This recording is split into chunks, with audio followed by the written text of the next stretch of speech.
ನೋಡು, ನಾನು ಹೇಳ್ದಾಗ ಮಾಡಿದ್ರೆ ನಮ್ಮ ಕೈಗೆ ಬೇಕಾದಷ್ಟು ದುಡ್ಡು ಬರುತ್ತೆ, ಲೈಫೇ ಸೆಟ್ಲ್ ಆಗೋಗುತ್ತೆ ಕಣೆ.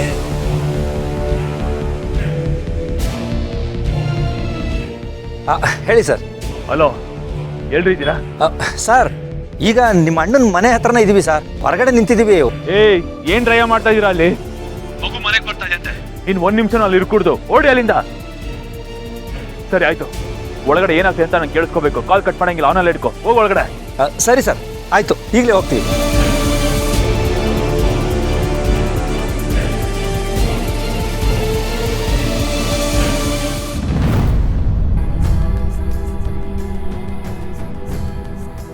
ಹೇಳ್ಬಾರ್ದಾ?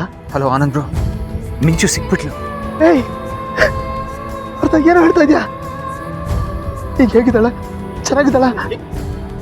ಎಲ್ಲಿದ್ಲು ಅವಳು? ಹೇಗಿದ್ಲು? ಆನಂದ್ ಬ್ರೋ, ಅದೊಂದು ದೊಡ್ಡ ಕತೆ.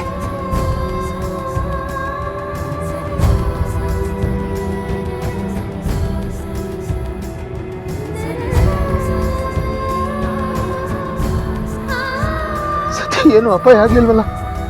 ಈಗ ಆರಾಮಾಗಿದ್ದಾಳಲ್ವಾ? ಮಿಂಚು ಆರಾಮಾಗಿದ್ದಾಳೆ ಆನಂದ್ ಬ್ರೋ. ಬಿಗ್ ಬ್ರೋಗೆ ಈ ವಿಷಯನ ತಿಳಿಸ್ಬಿಡಿ. ನಾವೀಗ ಮನೆಗೆ ಹೋಗ್ತಾ ಇದ್ದೀವಿ, ನೀವಿಬ್ರು ಅಲ್ಲಿಗೆ ಬಂದ್ಬಿಡಿ, ಆಮೇಲೆ ಎಲ್ಲ ಹೇಳ್ತೀವಿ. ಎಸ್, ಈಗಲೇ ಅವನ್ನ ಕರ್ಕೊಂಡ್ಬರ್ತೀನಿ. ಬಾಯ್.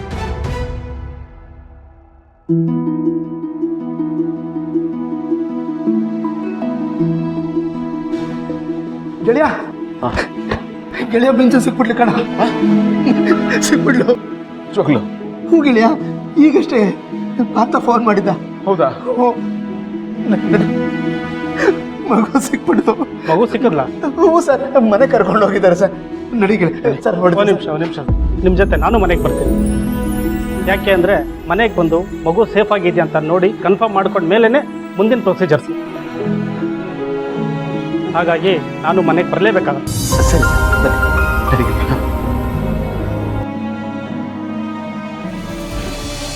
ಅಣ್ಣ, ನಿನ್ನ ಹತ್ರ ಒಂದು ವಿಷಯ ಕೇಳಬೇಕಿತ್ತು.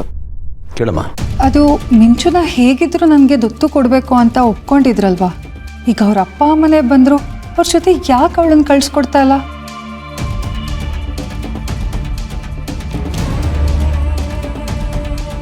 ಎಲ್ಲ ರೆಕಾರ್ಡ್ಸ್ ಕೂಡ ಪೊಲೀಸ್ ಹತ್ರ ಇದೆ ಅಲ್ವಾ, ಅವರೇ ಒರಿಜಿನಲ್ ಅಪ್ಪ ಅಮ್ಮ ಅಂತ. ಆದರೂ ಯಾಕೆ ಇಷ್ಟೊಂದು ಹಠ ಮಾಡ್ತಿದ್ಯಾ ನೀನು?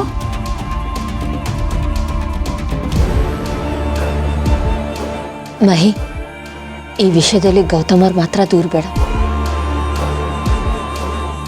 ನಮಗೆ ಮಿಂಚುನ ದತ್ತು ಕೊಡೋದಕ್ಕೆ ಇಷ್ಟನೇ ಇರಲಿಲ್ಲ. ಸಾರಿ, ತುಂಬಾ ನೋವು ತಿಂದು ತಗೊಂಡಿದ್ದ ಡಿಸಿಷನ್ ಅದು. ಭೂಮಿಕಾ, ಅದೇನು ಗೊತ್ತಾ ಮಹಿಮಾ, ನಿಮ್ಮ ಅತ್ತೆ ಮನೇಲಿ ನೀನೇನೆಲ್ಲ ಮಾಡಿಕೊಂಡೆ ಅಂತ ನಿಮ್ಮ ಅತ್ತೆ ಮಾವ ಬಂದು ನಮ್ಮ ಹತ್ರ ಹೇಳ್ಕೊಂಡ್ರು.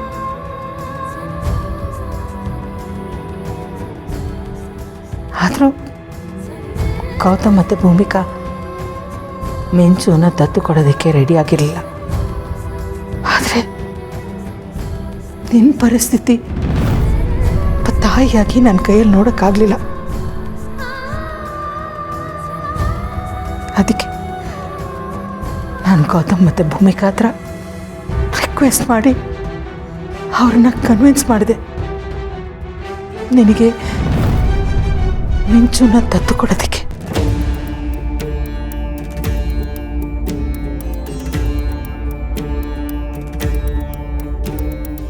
ಅಣ್ಣ, ಅಮ್ಮ ಹೇಳ್ತಿರೋದು ನಿಜಾನಾ? ಹೌದು ಮಹಿಮಾ, ಮಗುನ ದತ್ತು ಕೊಡೋದಕ್ಕೆ ನನಗಿಷ್ಟ ಇರಲಿಲ್ಲ. ಅವಳು ಬಂದಮೇಲೆ ನನ್ನ ಜೀವನ ಬದಲಾಗಿದ್ದು. ಅವಳಲ್ಲಿ ನಾನು ಕಳ್ಕೊಂಡಿರೋ ನನ್ನ ಮಗಳನ್ನೇ ನೋಡ್ತಾ ಇದ್ದೆ. ನನಗೆ ಕಳಿಸ್ಕೊಡೋದಕ್ಕೆ ಇಷ್ಟನೇ ಇರಲಿಲ್ಲ.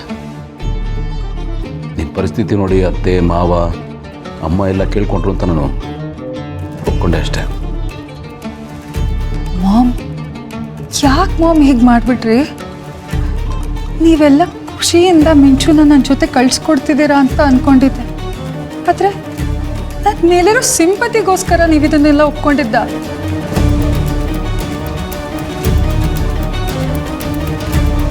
ಅಣ್ಣನ ದೃಷ್ಟಿಯಲ್ಲಿ ನಂಗೆ ಇಷ್ಟೊಂದು ಕರುಣೆ ತೋರಿಸೋ ಥರ ಯಾಕೆ ಮಾಡಿದ್ರಿ ಮಾಮ್?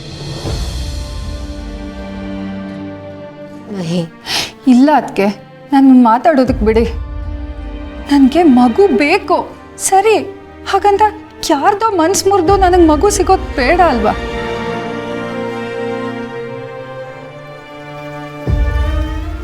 ಯಾರ್ದೋ ಪ್ರೀತಿನ ಕಿತ್ಕೊಂಡು ನನಗೆ ಸಿಗೋ ಸಂಬಂಧ ಬೇಡ. ಇದೆಲ್ಲ ಅಗತ್ಯ ಇಲ್ಲ, ಇದಕ್ಕೆ ಯಾವ ಮೀನಿಂಗೂ ಇಲ್ಲ.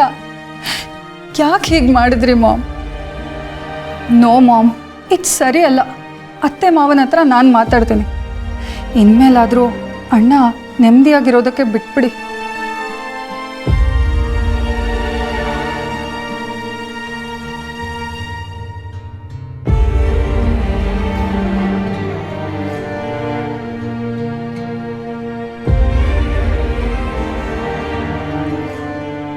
ಗೌತಮರೇ, ಯಾಕೆ ಹಾಗೆ ಮಾಡಿದ್ರಿ?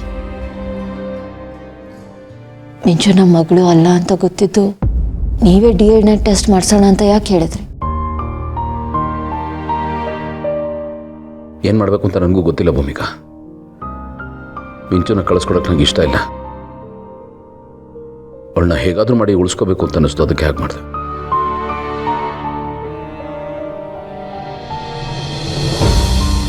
ಬಟ್ ನಾಳೆ ದಿನ ರಿಪೋರ್ಟ್ ಬಂದಮೇಲೆ ಗೊತ್ತಿದ್ದು ಸುಳ್ಳು ಹೇಳಿದ್ರಿ ಅಂತ ಆಗೋಗಲ್ವಾ? ಏನು ಪ್ರಯೋಜನ ಆಗುತ್ತೆ? ಗೊತ್ತು, ರಿಪೋರ್ಟ್ ಬರೋದಕ್ಕೆ ಸ್ವಲ್ಪ ಟೈಮ್ ಬೇಕು. ಅಷ್ಟರೊಳಗೆ ಬೇರೆ ಏನಾದರೂ ದಾರಿ ಸಿಗ್ಬೋದಾ ಅಂತ, ಅದಕ್ಕೆ ಟೈಮ್ನ ಕೊಂಡ್ಕೊಂಡೆ ಅಷ್ಟೆ.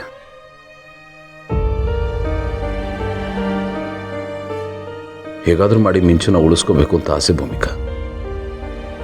ತಪ್ಪು ಅಂತ ಗೊತ್ತು, ಬಟ್ ಇವತ್ತು ಮಿಂಚು ಕಾಣೆಯಾದಾಗ ನಮ್ಮ ಮಗುನ ಕಳ್ಕೊಂಡ್ವಲ್ಲ, ಆಗ ಎಷ್ಟು ಭಯ ಆಯಿತು ಅಷ್ಟೇ ಭಯ ಆಯಿತು ಭೂಮಿಕಾ. ಈಗ ಸ್ವಲ್ಪ ಉಸಿರು ಬಂದಾಗಾಯ್ತು. ಇನ್ನೊಂದು ವಿಷಯ ಭೂಮಿಕಾ, ನಾವೇ ಆ ಮಗು ಅಪ್ಪ ಅಮ್ಮ ಅಂತ ಅವ್ರ ಸರ್ಟಿಫಿಕೇಟ್ ತೋರಿಸ್ಬಿಟ್ರೆ ಸಾಕ. ನಿಜವಾದ ಅಪ್ಪ ಅಮ್ಮ ಅಂತ ನಾವು ಕ್ರಾಸ್ ವೆರಿಫಿಕೇಷನ್ ಮಾಡಬೇಕಲ್ವಾ? ಒಂದು ವೇಳೆ ಅವರೇ ನಿಜವಾದ ಅಪ್ಪ ಅಮ್ಮ ಆದರೆ ಕಳಿಸ್ಕೊಡೋದ್ರಲ್ಲಿ ಒಂದು ಅರ್ಥ ಇದೆ.